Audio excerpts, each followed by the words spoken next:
All right, Reid, so I just want to go over a few things that I want you to stay focused on between now and when I see you after the first of the year.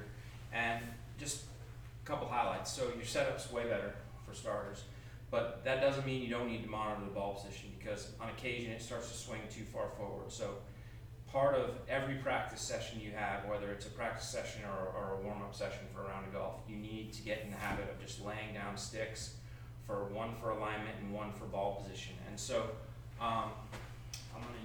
I'm just going to throw down a shaft.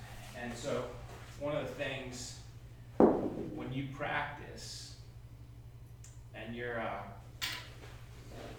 working on this, one of the things we talked about was staying more task oriented. And so the tasks that I'm talking about, without a golf ball there, I want you to get really good at aiming straight and taking a divot that goes a little bit to the left.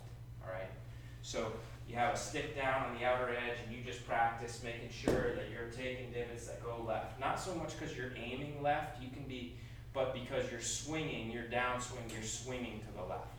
The second drill we talked about was having kind of a couple sticks in the ground and you really focusing on your ball flight. So the two things I want you to focus on is, can I start the ball to the left?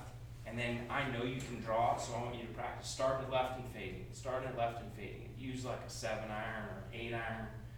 Don't do it at full speed. Do it at like 75% or 80% club head speed.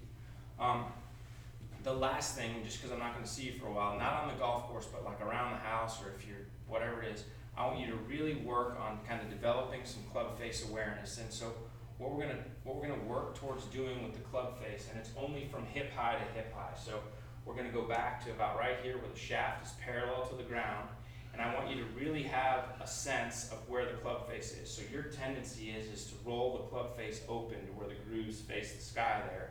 And I want you to get it where it's a little bit toed in. So toed in, I mean the toe of the club is a little bit as you look back on the left-hand side of the shaft. And so you're gonna do a lot of what I would call, let's say, square early, so shut, and then over here to open, all right? So it's a little shut here to a little bit open here, as opposed to open here and kind of turbo towing it through the hitting area, okay? But just do that on hip to hip. You don't need to even hit any balls when you do it. But I do want you to get comfortable with that club face there. And so the way to get it to where you own it, don't watch it go back. So don't like watch it go back because you'll nail it every time. Get in your posture, go back, stop, and then look and check and see how you did. Okay? You almost took your dad's face out.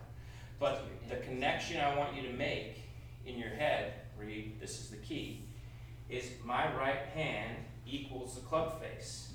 So if I go like that, my club face is fine. If I go like that, my club face is open, because I want all my players, you're not holding a round grip in your hand. You are holding the club face in your hand. Does that make sense? So like if I say open it, you just roll it open. If I say kind of get it to where it matches your spine, okay, so shut to open.